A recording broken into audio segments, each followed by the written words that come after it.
जय हिंद दोस्तों। आज से हम शुरू करने वाले हैं इंडियन ज्योग्राफी, भारत का भूगोल। एकदम आसान भाषा में कॉन्सेप्ट के साथ समझाया जाएगा। ये सारे के सारे नोट्स आपके एनसीईआरटी बेस्ड रहेंगे। तो अपन आज से शुरू करने वाला है क्लास है। और अपन ने क्या किया है, एक ऑफर दिया है, मात्र 79 रुपये के अंदर भारत का भूगोल आपको मिलने वाला है। और वैधता रहेगी इसकी 1 साल। कितना? 1 साल पूरा। तो अभी ज्वाइन कीजिए, स्कैन कीजिए और हमारे चैनल को ज्वाइन कर लीजिए। और आज की क्लास अपन शुरू कर लेते हैं। चलो, ये 2-3 क्लासें फ्री रहेगी, बाद में आपको 79 रुपये तो आप दोगे ही नहीं। चलो कोई बात नहीं। तो सबसे पहले अपन बात कर लेते हैं भारत का भूगोल। तो भारत का भूगोल के अंदर भारत की स्थिति अगर अपन को जाननी है तो आपको पता होना चाहिए भारत है कहाँ पर। तो भारत हमारे पृथ्वी पर कहाँ पर स्थित है? तो ये रहा हमारा प्यारा भारत, यहाँ पर स्थित है भारत। देखो, भारत की स्थिति समझने से पहले आपको एक चीज का पता रहना चाहिए, और वो चीज कौन सी है कि हमारे को दो रेखाओं के बारे में ज्ञान होना चाहिए। कौन सी रेखाएं हैं? ये देखो, एक रेखा है, ये मैंने बनाई है। इस रेखा का नाम क्या है? भूमध्य रेखा। इस रेखा का क्या नाम है? भूमध्य रेखा। भूमध्य रेखा क्या करती है? ग्लोब जो हमारी पृथ्वी है, हमारी प्यारी जो पृथ्वी है, उसको दो भागों में बांटती है। कौन से भागों में? ऊपर वाला भाग उत्तरी और नीचे वाला भाग दक्षिणी भाग कहलाता है। ये तो एकदम नॉर्मल सा बच्चा भी बता देगा। चलो, बता देगा। अब बात कर लेते हैं, एक रेखा और है जो कि नॉर्थ से साउथ की ओर आती है। उस रेखा का नाम क्या है? देशांतर रेखा। ये कहाँ से कहाँ तक आती है? अरे भैया, कहाँ से कहाँ तक आ रही है? ऊपर से नीचे तक आ रही है। इसको देशांतर रेखा या 0 डिग्री देशांतर भी कहते हैं, या ग्रीनविच रेखा भी कहते हैं, क्योंकि ये ब्रिटेन के अंदर जो लंदन शहर है वहां पर एक वेधशाला है ग्रीनविच नाम से, वहां से ये रेखा निकलती है। ठीक है, चलो अपन इसका डिटेल में करेंगे, तब अपन देख लेंगे। बात कर लेते हैं भारत कहाँ पर स्थित है। तो भारत अपन बात कर लेते हैं भूमध्य रेखा के, तो नॉर्थ में स्थित है। अरे भैया, भूमध्य रेखा के कहाँ स्थित है? नॉर्थ में स्थित है। लेकिन ग्रीनविच रेखा के कहाँ स्थित है? ईस्ट में स्थित है। इसका मतलब नॉर्थ ईस्ट के अंदर भारत हमारा स्थित है, ग्लोब के अंदर। ये बात समझ में आ गई होगी। चलो, आ गई तो अपन इसको ध्यान से देख लेते हैं। बात करते हैं, भारत का सबसे उत्तरी भाग कौन सा है? ठीक है, सबसे उत्तर वाला भाग कौन सा है? तो वो हो जाएगा इंद्राकोल। कौन सा हो जाएगा? इंद्राकोल। और अगर आपको पूछे भारत का सबसे दक्षिणतम पॉइंट कौन सा है, तो वो हो जाएगा इंदिरा पॉइंट। बात समझ आ गई। लेकिन आपको एग्जामिनर इसमें कंफ्यूज करेगा, क्या बोलेगा? भारत का सबसे दक्षिणतम भाग कौन सा है? इंदिरा पॉइंट। एकदम सही है। लेकिन अगर आपको पूछे कि भारत में स्थित जो मुख्य भूमि है, मुख्य भूमि कौन सी है? यही तो है ना, यही तो हमारे मुख्य भूमि है। तो मुख्य भूमि में सबसे नीचे वाला भाग कौन सा हो जाएगा? तो वो हो जाएगा कन्याकुमारी। दो तरीके से प्रश्न बनते हैं। बात समझ आ गई। अगर आपको पूछे सबसे नीचे वाला भाग तो इंदिरा पॉइंट, और मुख्य भूमि में वो पूछे कि सबसे नीचे वाला भाग कौन सा है, तो वो हो जाएगा कन्याकुमारी। इतना बात आपको समझ में आ गया होगा। इंदिरा पॉइंट कहाँ पर है भैया? तो इंदिरा पॉइंट स्थित है अंडमान निकोबार द्वीप के अंदर। ठीक है, और बात कर लेते हैं इंदिरा कोल। तो इंदिरा कोल कहाँ स्थित है? ये स्थित है लद्दाख के अंदर। काराकोरम जो रेंज है, हिमालय वाली जो काराकोरम रेंज है, वो अपन हिमालय वाले में पढ़ेंगे, तो वहां पर इंदिरा कोल आपको मिलेगा। ट्रिक क्या रहेगी? इंदिरा कोल, इंदिरा जी ने फोन उठाया तो फोन कहाँ लगाओगे? ऊपर ही तो लगाओगे। ठीक है, और इंदिरा कोल सबसे ऊपर वाला भाग और सबसे नीचे वाला भाग इंदिरा पॉइंट, दोनों एक साथ याद हो जाएंगे। और कन्याकुमारी कैसे याद रखोगे? रेलवे स्टेशन पर जाना, एक स्लोगन लिखा होता है। क्या लिखा होता है? कश्मीर से कन्याकुमारी तक भारत एक है। इसका मतलब कश्मीर से कन्याकुमारी तक भारत क्या है? एक है। तो सबसे नीचे वाला भाग कौन सा हो जाएगा? कन्याकुमारी। अगर मुख्य भूमि में पूछे तो हो जाएगा। अगर आपको पूछे कि सबसे पश्चिमतम भाग कौन सा है, सबसे पश्चिमतम भाग कौन सा है और सबसे पूर्वी भाग कौन सा है, अगर आपको ये पूछे तो आपको क्या बताना है? तो सबसे पश्चिम वाला जो भाग है वो है सरक्रीक। ठीक है, यहाँ पर गुजरात के पास। ठीक है, गुजरात के पास कच्छ वाला जो भाग है वहां पर एक जगह लगती है, उसका नाम है सरक्रीक। वो किस जो कि क्या है? सबसे पश्चिमतम भाग है। और सबसे पूर्वी भाग अगर आपको पूछे तो वो है किबूती गांव, जो कि कहाँ स्थित है? अरुणाचल प्रदेश। याद कैसे रखोगे? अरुणाचल। जहां से अरुण, अरुण का अर्थ होता है सूर्य, जहां से सूर्य निकलता है। इसका मतलब क्या हुआ कि सबसे पहले जो सूर्य है वो भारत में कहाँ प्रवेश करता है? अरुणाचल प्रदेश में प्रवेश करता है। ठीक है, उसी के कारण अरुणाचल प्रदेश का नाम अरुणाचल प्रदेश पड़ा। ठीक है, चलो अब इनके देख लो कौन से पॉइंट है। इंदिरा कोल, ये 37 डिग्री 6 मिनट नॉर्थ की ओर, ये रहा। ये कन्याकुमारी है 8 डिग्री 4 4 मिनट नॉर्थ की ओर। ये नॉर्थ क्यों आ रहा है, क्योंकि मैंने आपको पहले ही बताया था, ये देखो ये रहा, कहाँ गया, रुको, ये देखो ये नॉर्थ ईस्ट में भारत स्थित है। इसका मतलब आप ये मत बोलना कि भाई आपने साउथ नहीं लिखा या वेस्ट नहीं लिखा, क्यों नहीं लिखा, तो इसका कारण मैंने आपको बता दिया था। ठीक है, इंदिरा पॉइंट है 6 डिग्री 45 मिनट के अंदर ये स्थित है। बात कर लेते हैं गुरुमोती गांव, ये 68 जो कि कच्छ गुजरात के अंदर सरकरी के अंदर है, वो 68 डिग्री 7 मिनट ईस्ट में स्थित है, ये वाला। और बात कर लेते हैं किबूती गांव, ये स्थित है 97 डिग्री 25 मिनट ईस्ट की ओर स्थित है। ठीक है, और उत्तर से दक्षिण तक, अब देखो इनकी हाइट देख लेते हैं। ये देखो, अगर बात करें उत्तर से दक्षिण तक, ये जो इसकी हाइट है भारत की, वो कितनी है, वो है 3214। कितनी है, 3214। कितनी है, 32, गिनती है 321 उल्टी, फिर यहाँ पर 4 लिख दो। ठीक है, अगर आपको पूछिए पश्चिम से लेकर पूर्व तक इसकी जो लंबाई है वो कितनी है भारत की, वो हो जाएगी दोनों 3-3, दोनों 3-3, दोनों 3-3, दोनों 3-3। ठीक है, 2933 किलोमीटर हो जाएगा। ठीक है, तो यहाँ पर आपको एक बार में समझ में आ जाना चाहिए। ज्यादातर ये पॉइंट वगैरह आप एक बार याद करना, समझ में आ जाएगा। याद होए तो ठीक है, नहीं तो आप थोड़ा बहुत तो याद रखोगे ही। ठीक है, अब देखो एक प्रश्न आता है, क्या आता है कि भारत का अक्षांश से देशांतर विस्तार 30 डिग्री है, लगभग 30 डिग्री है, लेकिन उसके बावजूद भी जो उत्तर से दक्षिणतम की जो दूरी है वो पश्चिम से अधिक क्यों है, पश्चिम पूर्व से अधिक क्यों होती है, मतलब इसकी लंबाई में ज्यादा लंबा क्यों है, क्योंकि इनमें जो देशांतर है, अक्षांश रेखा है, इनका भी इसका फर्क पड़ता है।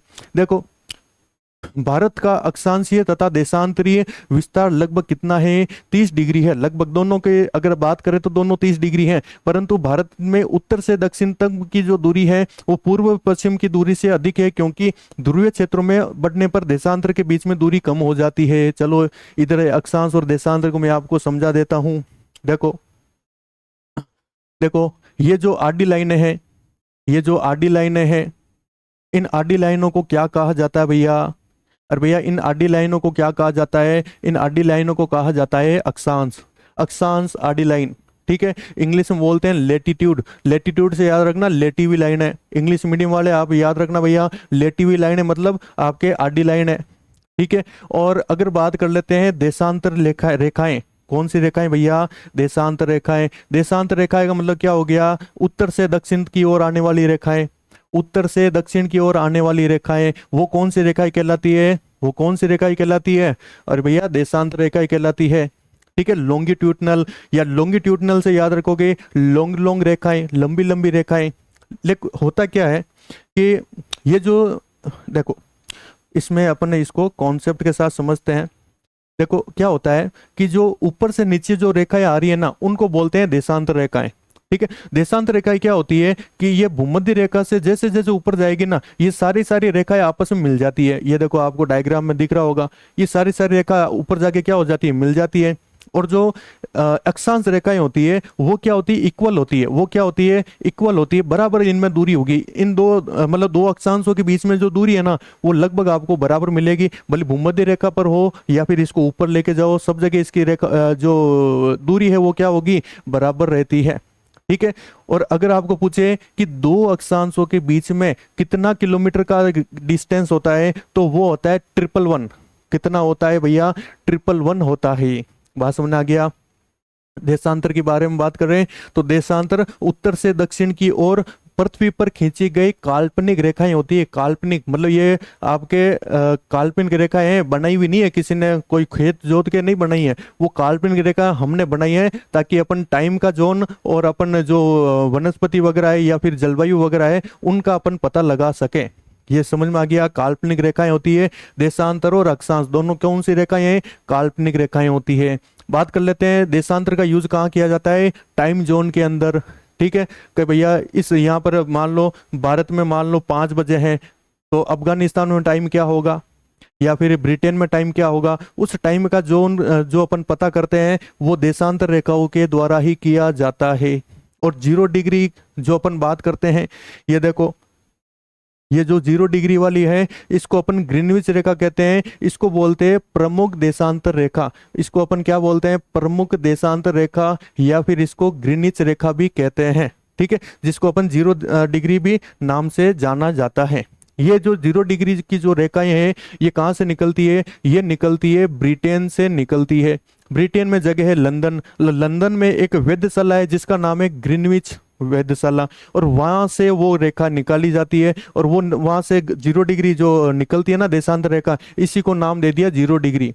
ठीक है। अब ब्रिटेन वालों का उस समय राज था, तो ब्रिटेन वाला ने बोला कि भाई अपन क्या करते हैं, माता पौड़ी छोड़ो, अपन तो सीधे अपने यहाँ से ही वेधशाला से क्या निकालते हैं, रेखा निकालते हैं, और बाकी दुनिया को बोला कि हमारे को मानक मान लो, मतलब मानक देशांतर मान लो, और बाकी देश अपने अपने हिसाब से टाइम जोन बना लो। बात समझ में आ गई। तो ब्रिटेन का ही क्यों हुआ, ये तो कहीं से भी निकल सकती थी, लेकिन उस समय राज किसका था, ब्रिटेन का था, तो उन्होंने अपना मामला सेट कर लिया। चलो ठीक है, बात समझ में आ गई। ये बात समझ में आ गई। ये सेम टू सेम लिखा है कि जो अक्षांश है उनमें जो दूरी है वो बराबर रहती है, और देशांतर रेखा है उनकी जैसे आप ऊपर की ओर जाओगे, मतलब ध्रुवों की ओर जाओगे, तो इनकी हाइट, मतलब इनकी रेखाओं की लाइन छोटी होती रहती है। चलो ये समझ में आ गया होगा आपको। ठीक है। तो इसी कारण से क्या होता है कि इनकी जो भारत की जो हाइट है, ठीक है, वो हाइट में तो लंबा है, लेकिन ऐसे क्या है, छोटा है, मतलब आपको दिखाई दे रहा होगा। चलो अब बात कर लेते हैं भारत का क्षेत्रफल। भारत का कुल क्षेत्रफल कितना है और विश्व में ये कितना स्थान रखता है, तो बात कर लेते हैं। भारत का क्षेत्रफल है 32.8 लाख किलोमीटर। छोटे मोटे एग्जाम में तो आप सीधा याद रखना 32.8, कितना याद रखोगे, 32.8 वर्ग किलोमीटर। और बात कर लेते हैं, अगर छोटा मोटा एग्जाम नहीं, ढंग का एग्जाम हो, ठीक है, जिसमें आपको ऑफिसर बनाए, तो आपको पूरा याद रखना पड़ेगा। 3287, 3287, 263, 263 किलोमीटर स्क्वायर। ठीक है। और बात कर ले विश्व में कितना क्षेत्रफल रखता है, तो ये भारत रखता है 2.4%। ठीक है, विश्व का जो क्षेत्रफल है ना उसका 2.4% तो हमारा प्यारा भारत है।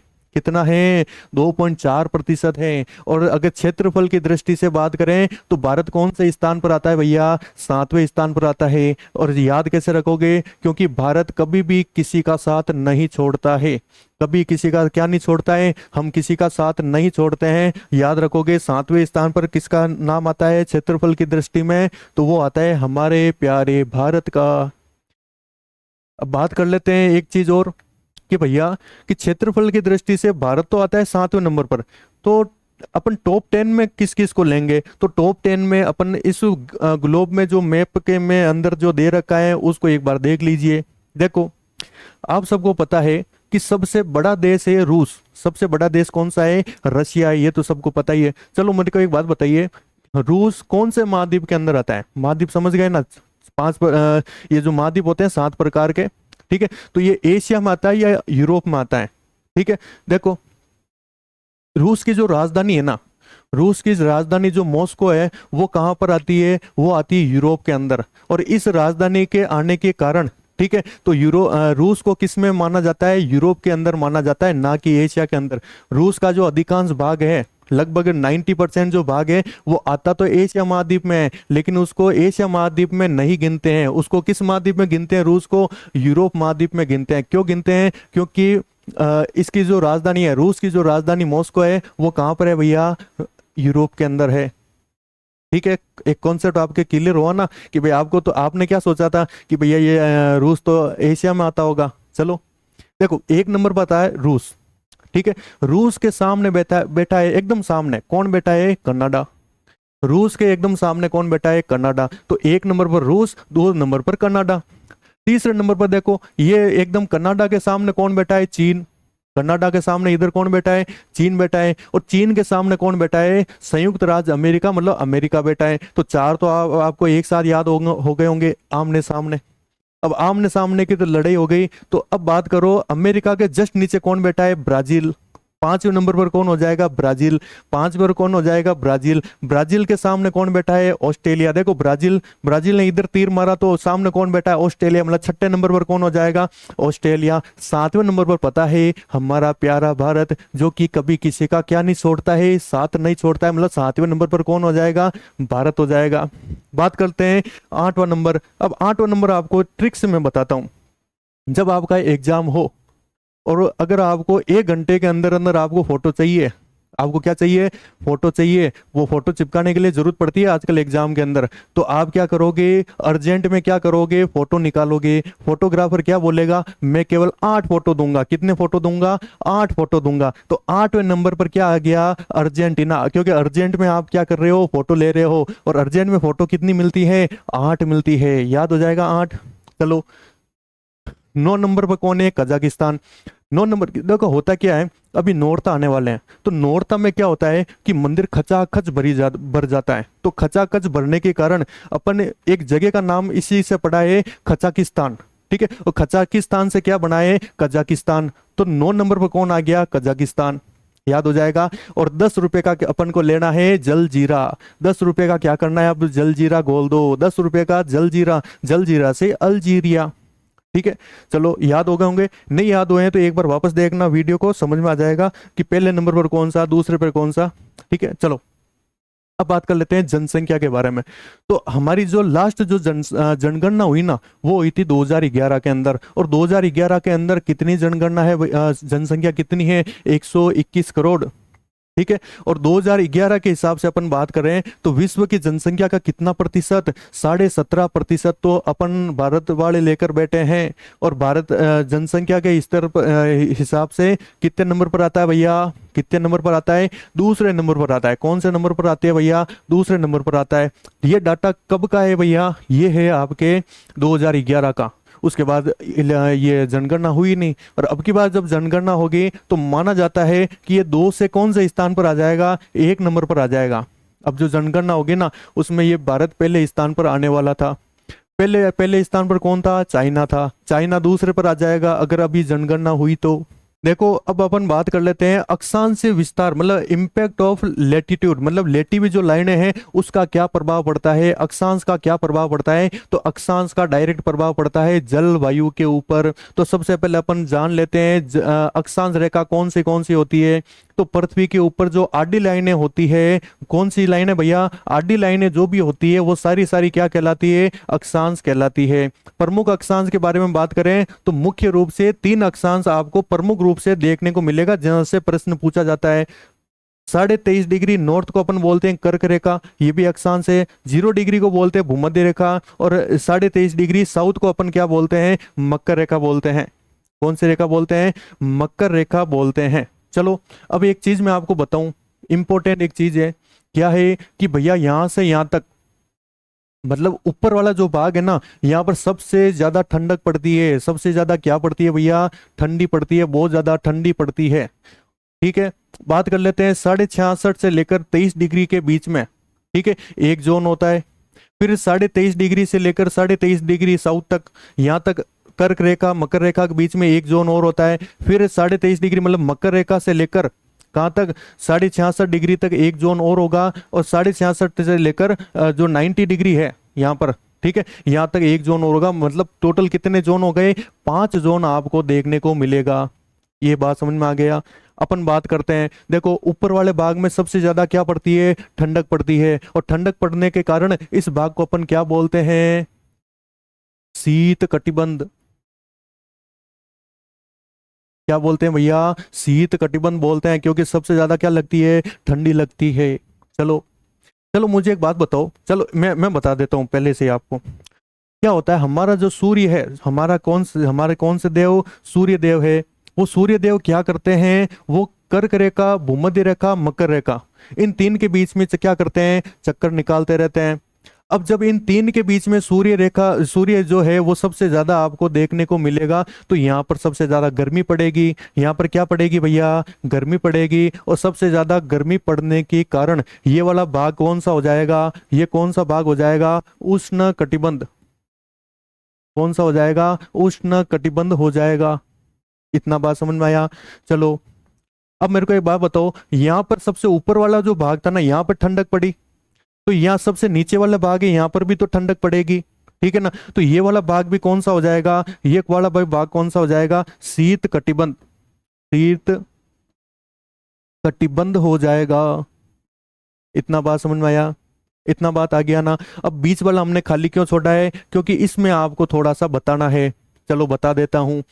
सबसे ऊपर शीत और उष्ण बीच वाला भाग कौन सा होगा, जहां पर ना तो ठंडक ज्यादा पड़ेगी ना गर्मी ज्यादा पड़ेगी, तो वो बीच वाला भाग हो जाएगा, कौन सा भाग हो जाएगा, शीत उष्ण कटिबंध। शीत और उष्ण दोनों का मिला हुआ कटिबंध होगा। और देखो इधर संधि देखो, त मतलब अ की मात्रा, और इधर उ, अ और उ मिलकर क्या बनाता है, ओ बनाता है। ये अपन गुण संधि के अंदर पढ़ेंगे। तो इन दोनों को मिला दो तो कौन सा कटिबंध हो जाएगा भैया, कौन सा कटिबंध हो जाएगा, शीतोष्ण कटिबंध। शीतोष्ण कटिबंध।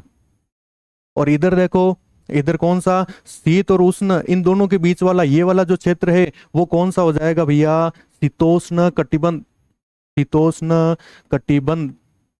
कौन सा कटिबंध हो जाएगा, शीतोष्ण, जहां पर शीत और उष्ण दोनों मिक्स होता है। चलो इतना बात समझ में आ गया। अब मुझे एक बात बताओ, हमारा प्यारा भारत है कहाँ पर, हमारा प्यारा भारत है यहाँ पर। यहाँ पर मतलब ये तो है उष्ण, देखो भूम, ये देखो, ये आपको ये वाला जो भाग दिखाई दे रहा ना, तो ये वाला भाग कौन सा हो जाएगा, ये वाला भाग कौन सा हो जाएगा, ये वाला भाग हो जाएगा, देखो ये वाला भाग कौन सा हो जाएगा, उष्ण कटिबंध। ठीक है। और ये जो कर्क रेखा और कर्क रेखा से ऊपर जो 66.5 इसके बीच में भी भारत आ रहा है, तो ये कौन सा हो जाएगा, शीतोष्ण। ये वाला भाग कौन सा हो जाएगा, शीतोष्ण हो जाता है। ठीक है। तो भारत के अंदर जो कर्क रेखा है, वो कर्क रेखा क्या करती है, भारत को दो भागों में बांटती है। ऊपर वाला भाग शीतोष्ण कटिबंध और नीचे वाला भाग कौन सा, उष्ण कटिबंध होता है। ठीक है। चलो अपन वापस आते हैं अपने प्रश्न के ऊपर।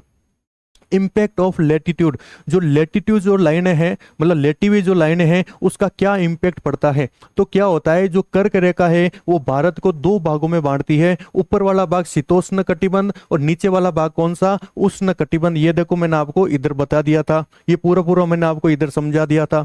चलो, भारत का अक्षांश विस्तार 30 डिग्री होने के कारण भारत में जलवायु मृदा, जलवायु हो गया, मृदा हो गया, या वनस्पति से संबंधित विविधताएं पाई जाती हैं। कर्क रेखा भारत को दो प्रमुख भागों में बांटती है। ऊपर वाला भाग भारत का दक्षिणी भाग उष्ण कटिबंध कहलाता है, तथा इसमें उत्तरी भाग शीतोष्ण कटिबंध क्षेत्र में स्थित होता है। चलो इतनी बात समझ में आ गई। लेकिन एक चीज और है, क्या होता है कि भारत का जो अधिकांश जो भाग है वो उष्ण कटिबंध में माना जाता है। कहाँ माना जाता है भैया, उष्ण कटिबंध में माना जाता है। मतलब बहुत ज्यादा गर्मी पड़ती है भैया, बहुत ज्यादा गर्मी पड़ती है यहाँ पर। तो रेगिस्तान में तो मतलब पूछो ही मत, पानी ना तो पानी, ना बंदे की जात। ठीक है। लेकिन क्यों होता है ऐसा, रूस में एक जगह है साइबेरिया, साइबेरिया से आती है एकदम ठंडी कड़क हवा, एकदम ठंडी से एकदम ठुठुराने वाली -डिग्री पर जो हवाएं होती है वो आती है। लेकिन हमारा जो हिमालय पर्वत है, ये देखो ये रहा हिमालय पर्वत, ये हिमालय पर्वत पता है आपको क्या करता है, साइबेरिया से आने वाली जो ठंडी हवाएं हैं इनको भारत का जो मेन लैंड है, मुख्य जो भूमि है वहां पर नहीं आने देता है। ये हिमालय उसको क्या करता है, रोक देता है। जिस कारण से हमारा जो भारत का जो अधिकांश भाग है, देख लो इधर, भारत का अधिकांश जो भाग है, ठीक है, अधिकांश भाग किस में है भैया, अधिकांश भाग शीतोष्ण है। लेकिन फिर भी यहाँ पर गर्मी क्यों पड़ती है, यहाँ पर हिमालय है, भारत का उत्तर में कौन सा है, हिमालय। तो ऊपर से जो हवाएं आती है, कौन सी हवा, साइबेरिया से जो हवा आती है, इनको ये क्या कर लेता है, रोक देता है। इनको क्या करेगा, रोक देता है। ठीक है। फिर भी भारत में उष्ण कटिबंध मानसूनी जलवायु पाई जाती है, क्योंकि उत्तर में स्थित हिमालय जो पर्वत है, ये साइबेरिया से आने वाली जो ठंडी हवाएं हैं एकदम अच्छी अच्छी सी, उसको रोक देता है। चलो इतना बात समझ में आ गया होगा। अब एक कर्क रेखा के बारे में अपन चर्चा कर ही लेते हैं। कर्क रेखा कौन सी है भैया, ये क्या है कर्क रेखा, ये एक प्रकार की आडी लाइन है। ठीक है। कर्क रेखा, मकर रेखा, तो भारत से कौन सी रेखा गुजरती है, कर्क रेखा गुजरती है। चलो अब आपसे पूछेगा कि कर्क रेखा कहां से गुजरेगी, भारत के किन किन राज्यों से गुजरती है। तो बात कर लेते हैं। सबसे पहले ये गुजरती है गुजरात, फिर राजस्थान, राजस्थान का थोड़ा सा हिस्सा, इतू सा हिस्से से गुजरता है, फिर मध्य प्रदेश से, फिर छत्तीसगढ़ से, फिर झारखंड, वेस्ट बंगाल, त्रिपुरा और मिजोरम। ठीक है। याद नहीं हुआ, चलो अपन इसको ट्रिक से याद कर लेते हैं। जीआरएम 36 का जाप टीआरएम से करती है, जीआरएम 36 का जाप टीआरएम से करती है। जी से गुजरात, आर से राजस्थान, एम से एमपी, 36 से छत्तीसगढ़, जा से झारखंड, प से पश्चिम बंगाल, टीआर से मतलब त्रिपुरा, एम से मिजोरम करती है। और भैया ये भी पता होना चाहिए ना ये ट्रिक किसकी है, तो कर्क मतलब कर्क रेखा की ये ट्रिक है, याद हो जाएगा। और भी बहुत सारी ट्रिक है, आपको यूट्यूब पर बहुत सारी मिल जाएगी। लेकिन मैंने आपको ये ट्रिक क्यों दी है, क्योंकि आपको पूछा जा सकता है कि भैया कि कर्क रेखा जो गुजरती है ना, उसको लेफ्ट से राइट, ठीक है, इसको क्रम से लिखो। तो क्रम से लिखोगे तो आपकी सारी ट्रिक क्या हो जाएगी, धरी की धरी रह जाएगी। आपको मेरी ट्रिक पर ही काम चलना पड़ेगा, क्योंकि यहाँ पर जो नाम जो दे रखे हैं, राज्यों के नाम जो दे रखे हैं, वो सारे के सारे एकदम क्रम से दे रखे हैं। जो भी ट्रिक वगैरह बनाई है एकदम क्रम से बनाई है मैंने, ठीक है ना, ये भी थोड़ा ध्यान रखना। बाकी तो लोग बहुत सारे ट्रिकें बना लेते हैं। चलो, भारत का देशांतरीय विस्तार, इंपैक्ट ऑफ लॉन्गिट्यूडनल। अभी तो अक्षांश से विस्तार पढ़ा था, अब पढ़ रहे हैं लॉन्गिट्यूडनल, मतलब उत्तर से दक्षिण की ओर आने वाली जो रेखाएं होती है उनको अपन देशांतरीय बोलते हैं। ठीक है, इसका क्या प्रभाव पड़ता है, तो समय पर इसका प्रभाव पड़ता है। ये जो लॉन्गिट्यूडनल जो रेखाएं हैं वो किसको दिखाती है भैया, समय को दिखाती है। चलो, अब मेरे को एक बात बताओ, मान लो मैं यहाँ पर राजस्थान में यहाँ बैठा हूँ, मैं राजस्थान में कहाँ बैठा हूँ, यहाँ बैठा हूँ, और सूर्य यहाँ पर उदय हो गया। मान लो 6 बजे हमारे यहाँ सूर्य उगता है। हमारे यहाँ सूर्य कब उगता है, 6 बजे उगता है। कहाँ उगेगा, अरे भैया सूर्य यहाँ पर कितना 6 बजे उग गया, तो क्या यहाँ पर, ठीक है, यहाँ पर भी 6 बजे उगेगा सूर्य, नहीं उगेगा, क्योंकि हमारे यहाँ पर 6 बजे उगा तो वहां पर 4 बजे उग जाएगा। मतलब हमारे यहाँ पर जो दिन होता है ना, ठीक है, 6 बजे अपन एकदम आंख खोल के ना स्कूल जाने के लिए तैयार होते हैं। उधर भैया देख लो, उधर क्या है, उधर देख लो, उधर आपके 4 ही बजे होते हैं, वहां पर 4 बजे सूर्य निकल जाता है। इसका मतलब भारत का जो पश्चिम वाला भाग है और वो जो पूर्व वाला भाग है, उसमें अगर घंटे के बारे में बात करें तो उसमें 2 घंटे का अंतर पाया जाता है। कितने घंटे का, 2 घंटे का अंतर पाया जाता है। और जीएमटी की बात करें, जीएमटी क्या है, मुख्य ग्रीनविच रेखा, जो कि कहाँ से गुजरती है, जो गुजरती है ब्रिटेन के लंदन के ग्रीनविच का जो एक वेधशाला है वहां से गुजरती है। तो उसी को अपन क्या बोलते हैं, जीएमटी बोलते हैं। तो अपन जीएमटी से कितना आगे हैं, प्लस का मतलब होता है आगे, तो जीएमटी से अपन 5.5 डिग्री आगे है, सॉरी 5.5 घंटे आगे हैं। जीएमटी से कितने घंटे आगे हैं, 5.5 घंटे आगे हैं। चलो अब देखो, भारत का देशांतरी विस्तार 30 डिग्री होने के कारण भारत का सबसे पूर्वी तथा पश्चिमतम भाग का जो बीच में है उसमें 2 घंटे का अंतर पाया जाता है। चलो, पाया जाता है। 82.5 डिग्री को, मोस्ट इंपोर्टेंट प्रश्न है, 82.5 डिग्री को भारत का स्थानीय समय गणना के लिए मानक देशांतर के रूप में चुना जाता है। ठीक है, और जीएमटी से कितना आगे है भैया, 5.5 घंटे आगे है। जीएमटी से कितना घंटे आगे हैं, 5.5 घंटे आगे हैं। अब इसको समझते हैं इधर।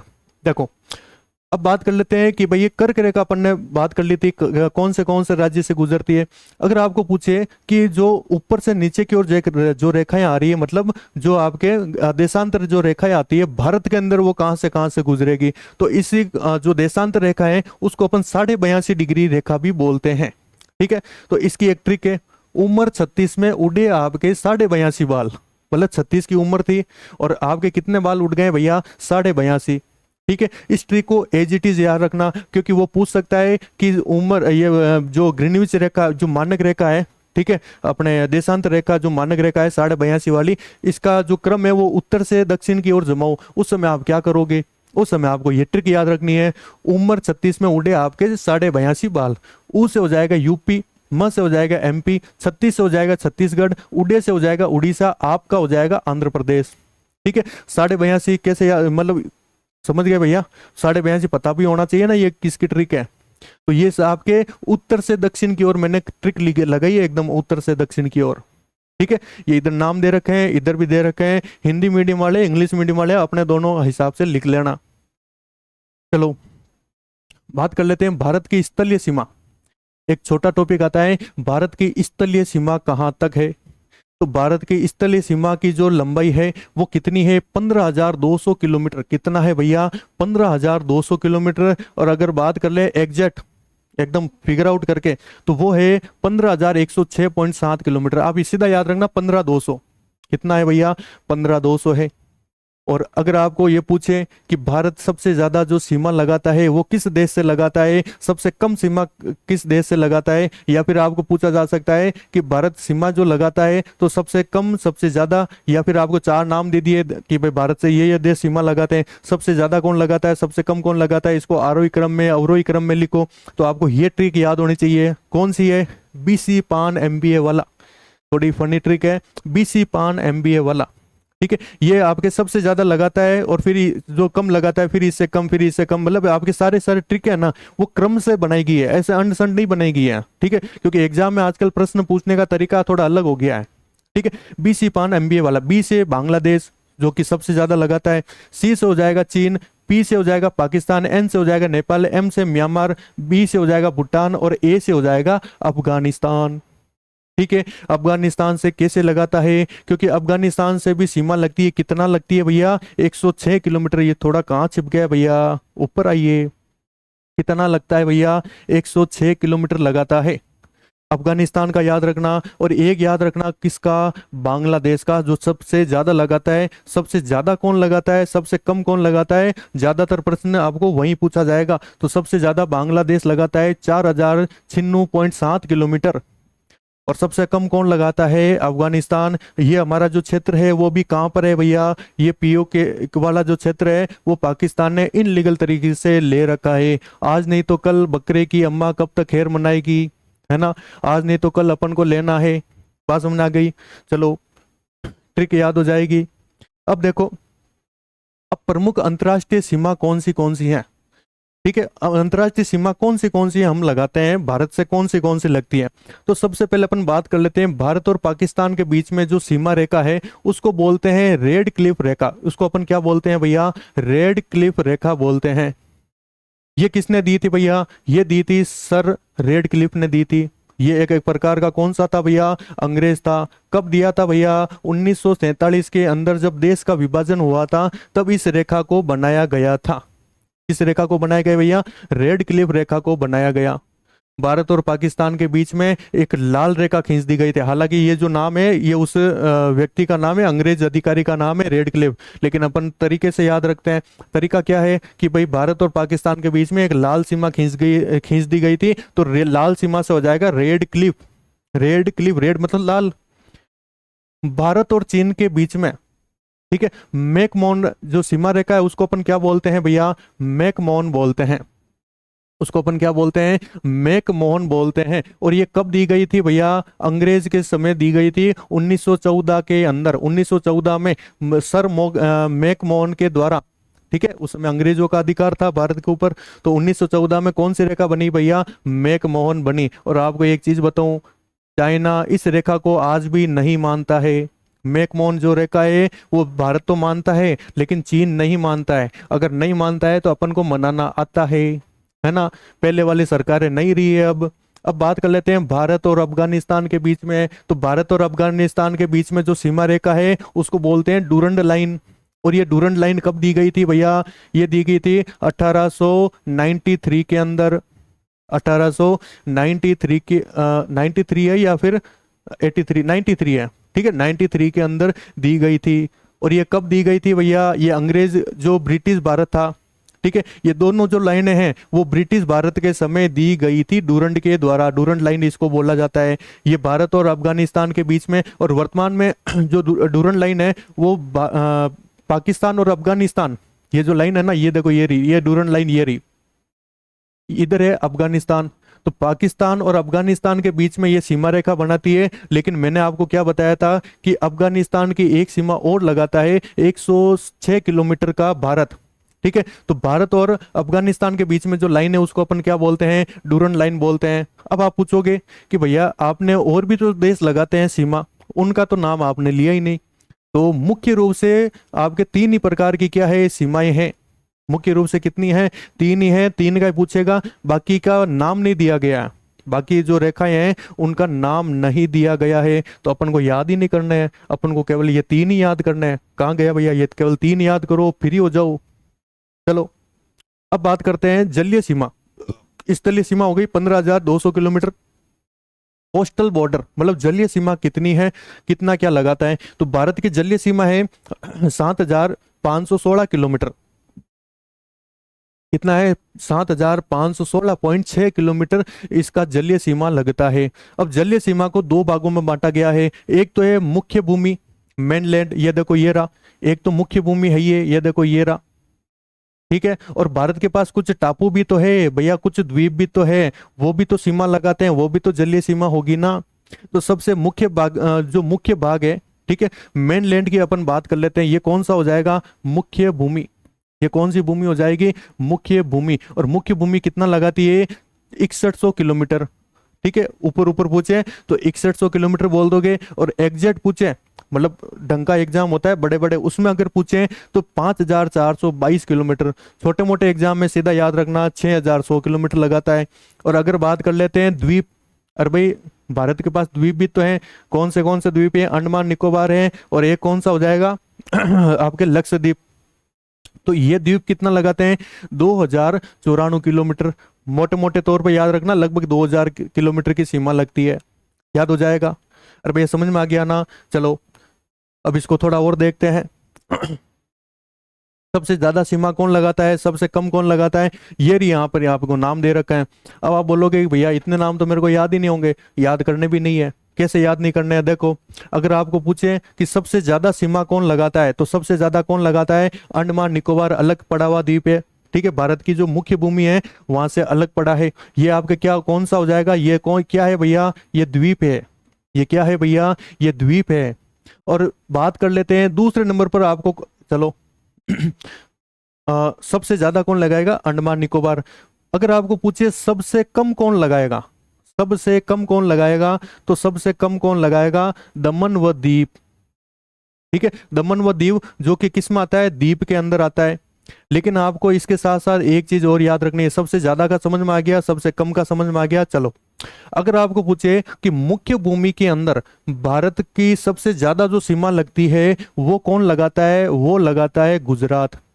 वो कौन लगाएगा, गुजरात लगाता है। और अगर आपको पूछे भारत की जो मुख्य भूमि है वहां पर सबसे कम जो सीमा लगाता है वो लगाता है पौंडीचेरी। वो कौन लगाता है भैया, पौंडीचेरी लगाता है। बीच वाले याद होए तो ठीक है, नहीं तो अपन को ये दो चीजें तो आपको याद रखनी है, सबसे ज्यादा कौन लगाता है, सबसे कम कौन लगाता है। ये तो हो गई द्वीप के बारे में। और अगर आपको बात करें कि भाई मेन लैंड के अंदर सबसे ज्यादा कौन और सबसे कम कौन, तो ये चीजें आपको पता रहनी चाहिए। चलो अब एक टॉपिक आता है तटवर्ती सीमावर्ती सागर। तटवर्ती या सीमावर्ती सागर।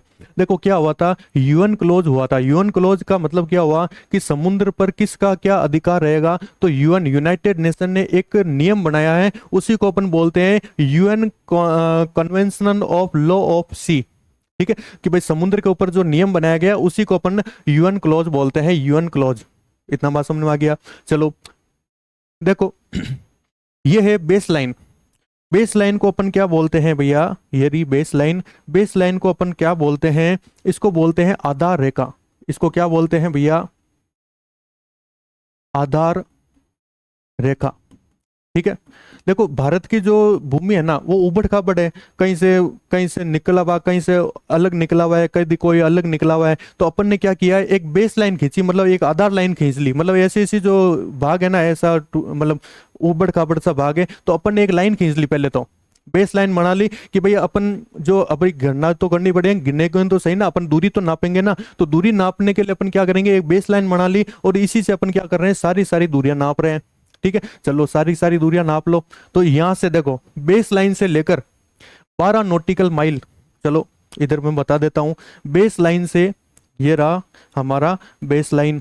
बेस लाइन से मतलब जो आधार रेखा है वहां से 12 नॉटिकल माइल तक भारत का जो भूमि है उसको अपन क्या बोलते हैं, टेरिटोरियल सी बोलते हैं, जिसको हिंदी में क्या बोलेंगे, सीमावर्ती सागर। आधार रेखा से, आधार रेखा से 24 नॉटिकल माइल तक जो दूरी है उसको अपन क्या बोलते हैं, 24 नॉटिकल तक अपन क्या बोलेंगे, उसको बोलेंगे संलग्न सागर या कॉन्टिग्यूनस सागर सी बोला जाता है। ठीक है, तीसरा अपन बात कर लेते हैं कि आधार रेखा से लेकर 200 नॉटिकल माइल तक उसको अपन क्या बोलेंगे, एक्सक्लूसिव इकोनॉमिक जोन, मतलब अनन्य आर्थिक क्षेत्र, अनन्य आर्थिक क्षेत्र। चलो इतना बात समझ में आ गया होगा। 12 नॉटिकल माइल तक है ना, भारत का क्या इधर एकाधिकार है। इसमें किसका अधिकार है भैया, भारत का अधिकार है। ये पूरी भूमि किसका है, एकाधिकार। एकाधिकार मतलब भारत का या फिर किसी भी देश का यहाँ पर क्या है, एक छत्र अधिकार है। लेकिन 24 नॉटिकल माइल तक भारत यहाँ पर क्या कर सकता है, यहाँ पर क्या कर सकता है, टोल ले सकता है, यहाँ पर टोल मैन बिठाकर पैसा ले सकता है। भैया हमारी सीमा में कैसा, या 24 नॉटिकल तक हमारा है, पैसा दे और जा। और आधा रेखा से 200 नॉटिकल माइल तक, मतलब यहाँ तक अपन क्या कर सकते हैं, अपन यहाँ पर क्या कर सकते हैं, पेट्रोल वगैरह निकाल सकते हैं। इसका मतलब अपन खनन वगैरह यहाँ पर कर सकते हैं 200 नॉटिकल तक। और 200 नॉटिकल से बाहर फिर अपना अधिकार नहीं है भैया। फिर वो कौन सा हो जाएगा, हाई सी होता है। और हाई सी पर किसका अधिकार होता है भैया, ये कौन सा सागर होता है, अंतरराष्ट्रीय सागर होता है। कौन सा सागर होगा, अंतरराष्ट्रीय, इंटरनेशनल। अरे भैया कौन सा पेन चलेगा इधर, इंटरनेशनल, ठीक है, सबका अधिकार होता है इधर। चलो 3 प्रकार के ये समझ में आ गए भैया। चलो आ गए, अब अपन इसको पढ़ते हैं क्या लिखा गया है। सबसे पहले पढ़ो, सबसे पहले इधर क्या लिखा गया है, सीमावर्ती सागर, ठीक है, 1 नंबर वाला। ये आधा रेखा से 12 नॉटिकल माइल तक स्थित होता है। एनएम का मतलब नॉटिकल माइल। देखो अपन जो भूमि पर जो अपन दूरी नापते हैं ना, वो अपन किस में नापते हैं, माइल में नापते हैं, कितने मील, माइल मतलब समझ गए, मील। और लेकिन समुद्र के अंदर अपन दूरी किस में नापते हैं, नॉटिकल माइल में नापते हैं। किस में नापते हैं भैया, नॉटिकल माइल में, ठीक है। इस क्षेत्र में भारत का क्या है, एकाधिकार है। मतलब यहाँ पर तो अगर कोई परिंदा भी पैर पर मार गया ना, तो उसके पर भी उड़ा दिए जाते हैं भारतीय आर्मी के द्वारा। चलो संलग्न सागर, ये क्षेत्र रेखा से 24 नॉटिकल माइल तक स्थित है, ठीक है। आधा रेखा से कहां तक, 24 नॉटिकल तक। ये क्षेत्र भारत के पास कौन सा अधिकार है भैया, वित्तीय अधिकार इसको यहाँ पर प्राप्त है। कौन से अधिकार, वित्तीय अधिकार, मतलब पैसा ले सकता है, टोल लगाकर सबसे पैसा ले सकता है। यहाँ पर भारत क्या कर सकता है भैया, सीमा शुल्क वसूल सकता है। सीमा शुल्क क्या कर सकता है, वसूल सकता है। तीसरा है अनन्य आर्थिक क्षेत्र। आर्थिक क्षेत्र से समझ में आ रहा है कि आर्थिक मतलब रुपए पैसे से संबंधित, मतलब जैसे पेट्रोल हुआ या फिर कोई चीज का खनन करना हुआ, तो वो रिसर्च करनी हुई कोई भी, तो वो यहाँ से कर सकता है। ये आधा रेखा से कहाँ तक, 200 नॉटिकल माइल तक ये क्षेत्र स्थित होता है। इस क्षेत्र में भारत के पास आर्थिक अधिकार तथा यहाँ भारत के संसाधनों का दोहन करना, ठीक है, या द्वीप का कोई निर्माण करना, कोई अपन को छोटा मोटा टापू बनाना है वो, ठीक है, या अनुसंधान करना, कोई रिसर्च वगैरह करनी है, वो सारी सारी भारत यहाँ पर कर सकता है। भारत क्या, कोई भी देश का अगर वो समुद्री सीमा अगर वो रखता है, तो वो कोई भी देश कर सकता है। ये यूएन क्लोज है, मतलब यूनाइटेड नेशन का एक नियम बना हुआ है, संयुक्त राष्ट्र का एक नियम बना गया है, जो कि समुद्र से संबंधित होता है, ठीक है। चलो एक आता है उपमहाद्वीप। उपमहाद्वीप क्या होता है, ठीक है, और भारत में इसकी स्थिति क्या है। देखो उपमहाद्वीप, उपमहाद्वीप उस भाग को कहा जाता है जो महाद्वीप के अंदर, एशिया महाद्वीप है, वहां पर अपनी अर्थ अलग क्या रखता है, पहचान रखता है। और भारत अपनी अलग पहचान रखता है। अभी मैं आपको बताऊंगा कैसे क्या रखता है। भौगोलिक पहचान हो या सांस्कृतिक हो या पर्यावरण से संबंधित दृष्टि से भारत एशिया से अन्य देशों को ये अलग पहचान रखता है। इन सब में अलग पहचान ये रखता है। चलो बात कर लेते हैं कैसे रखता है। देखो आपको इधर पर्वतमाला दिखाई दे रही होगी, ये जो पर्वतमाला है इसको बोलते हैं सुलेमान, इसको अपन क्या बोलते हैं, सुलेमान पर्वत। फिर ये है हिंदू कुश की पहाड़ियाँ, हिंदू कुश की पहाड़ियाँ। इसके बारे में एक स्टोरी थी कि जो सिकंदर, जिसको आप सिकंदर बोलते हो, अलेक्जेंडर, अलेक्जेंडर जब भारत में आ रहा था, तो हिंदू कुश की जो पहाड़ियाँ थी, तो उधर वाले साइड से, मतलब यूनान से आ रहा था, तो यूनान से आ रहा था, तो वो आराम से जीतता आ रहा था। मतलब इसको कोई लड़ ही नहीं रहा था इसके सामने, एकदम हथियार रख दिए कि भाई ये पकड़ो आपके हथियार, आप जानो और आपका काम जाना है, ठीक है। लेकिन जैसे ही वो हिंदू कुश की पहाड़ियों को पार करने आता है, तब उसको लड़ाई करनी है। अब वो बोलते हैं कि भैया साहब अब तो कमर टूट गई, क्योंकि सबसे ज्यादा लड़ाई अब करनी पड़ती है। तो हिंदू कुश की पहाड़ियां तब से फेमस है भैया, कब से फेमस है, उस टाइम से है, ठीक है। तो सुलेमान पर्वत ऊपर कौन सा, हिंदू कुश। भारत के एकदम उत्तर में कौन सा, हिमालय, हिमालय पर्वत। और भारत के पूर्व में कौन सा, अराकान योमा, ठीक है। इसका प्रश्न आ सकता है अराकान योमा कहाँ पर स्थित होता है। तो भारत के आसपास में ना ये सारी जो पहाड़ है, बड़े बड़े जो पर्वत है, ये क्या करते हैं, भारत को अलग क्या बनाते हैं, एक जगह बनाते हैं, जिसी को अपन क्या बोलते हैं कि भैया भारत अपने अलग से एक महाद्वीप बना हुआ है। भारत क्या बना हुआ है, एक अलग से महाद्वीप बना हुआ है। भारत के उत्तरी पर्वत जैसे स्थित है, जैसे हिंदू कुश के पर्वत, ठीक है, सुलेमान पर्वत, हिमालय पर्वत, पूर्वांचल तथा पूर्व में कौन सा भैया, अराकान योमा। इधर कौन सा है, अराकान योमा। और अराकान योमा होने के कारण मैं आपको एक चीज और बता दूं कि भारतीय जो महाद्वीप है उसके अंदर म्यांमार को नहीं लिया जाता है, क्योंकि म्यांमार है ना वो कहाँ पर स्थित है, वो अराकान योमा के उधर स्थित है।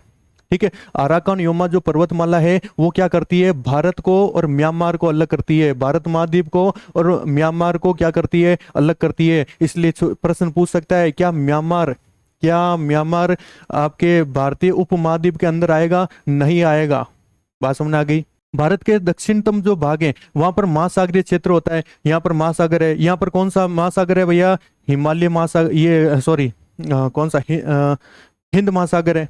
ठीक है, इधर आपके अरब सागर है और इधर आपके कौन सी खाड़ी है, बंगाल की खाड़ी। ठीक है, तो यहाँ पर आपके बंगाल की खाड़ी होगी, यहाँ पर अरब सागर हो गया, नीचे कौन सा हो गया, हिंद महासागर हो गया। ठीक है, तो ये चीजें आपको याद रखनी है कि भैया ये इसको अलग कैसे करता है। पर्वत कौन से हैं इसकी लोकेशन देख लो। ठीक है, अपन डिटेल में करेंगे तो इसका अपन कर लेंगे। अब बात कर लेते हैं कौन से देश सम्मिलित है, ये यहाँ से प्रश्न आ सकता है। तो म्यांमार सम्मिलित क्यों नहीं है, ये देखो ये रहा म्यांमार लग रहा है, म्यांमार सम्मिलित क्यों नहीं है। मैंने क्या बताया था, यहाँ पर एक पर्वतमाला है, कौन सा नाम है उसका, अराकान योमा। अराकान योमा, ठीक है, इधर आपके कौन सा हिमालय, इधर हिंदू कुश की पहाड़ियां और इधर सुलेमान। तो इनके बीच में जो क्षेत्र है ना वो सारा सारा आपका कौन सा हो जाएगा, भारतीय उपमहाद्वीप हो जाएगा। चलो कौन से है, देखो भारत तो है ही है, भारत तो है ही है, फिर भारत, पाकिस्तान, अफगानिस्तान, तीनों एक साथ याद रखना, भारत, पाकिस्तान, अफगानिस्तान। फिर आता है नेपाल, भूटान, आपस में पड़ोसी है नेपाल और भूटान। फिर नीचे आ जाओ, बांग्लादेश, श्रीलंका और मालदीव, बांग्लादेश, श्रीलंका और मालदीव। तो टोटल कितने हो गए भैया, 8 देश हो गए जो कि इसमें सम्मिलित है।